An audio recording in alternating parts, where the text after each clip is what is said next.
Welcome back into the Sports Source. This segment brought to you by the law offices of Ogle, Elrod, and Burrill. Criminal defense law, bankruptcy law, family law, workers' comp cases, personal injury law. Right there you see their website. Get in touch with the folks at Ogle, Elrod, and Burrill. Whatever your legal need is, they can help you by providing a team of crack attorneys at your service, at your defense, any time of day. Give them a holler. Ogle, Elrod, Burrill. As if you need me to repeat that to remember that name. All right.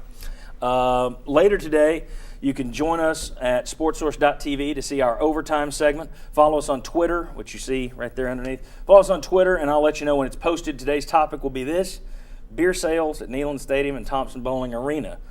If UT could pull it off, would suds help attendance? LSU is looking at that direction. We'll discuss that in our overtime segment. Check it out on sportsource.tv.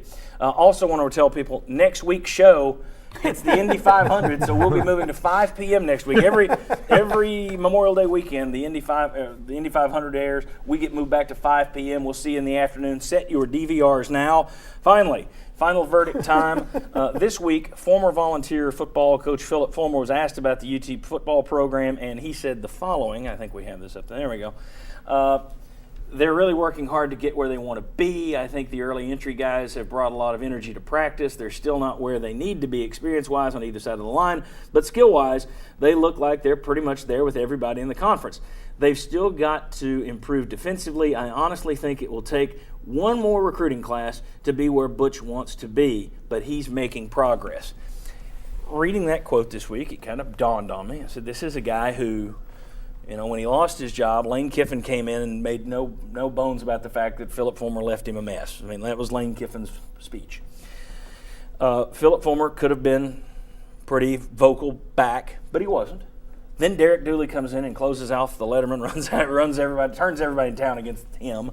Philip Fulmer kind of bites his tongue again, doesn't really get involved. He's made a crack or two about the leadership on campus when he was there and how it changed under Mike Hamilton and the president's situation when Joe Johnson left. But for the most part, Philip Fulmer, you know, right there, he's kind of saying, folks, let's be a little patient with Butch Jones. It's going to take another year.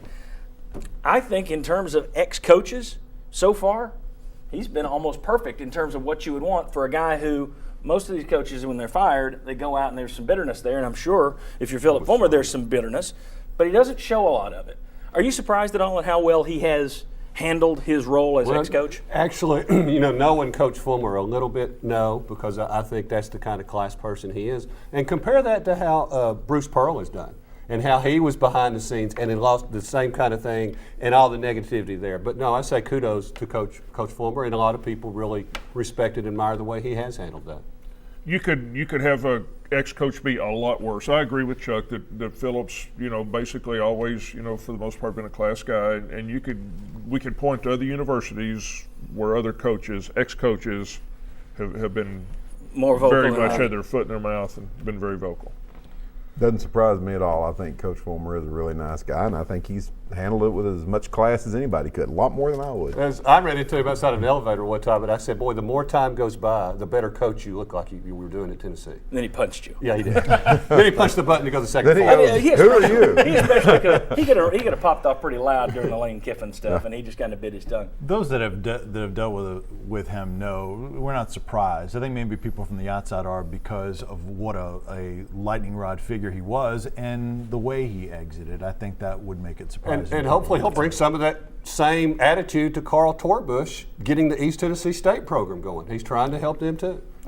All right, guys. Appreciate it. We will see you next Sunday right back here, 5 p.m. next week. So set your DVR, 5 p.m., the Sports Source next week. And then join us later today on sportsource.tv for our overtime segment. Thanks for joining us, and we will see you right back here in a week on the Sports Source.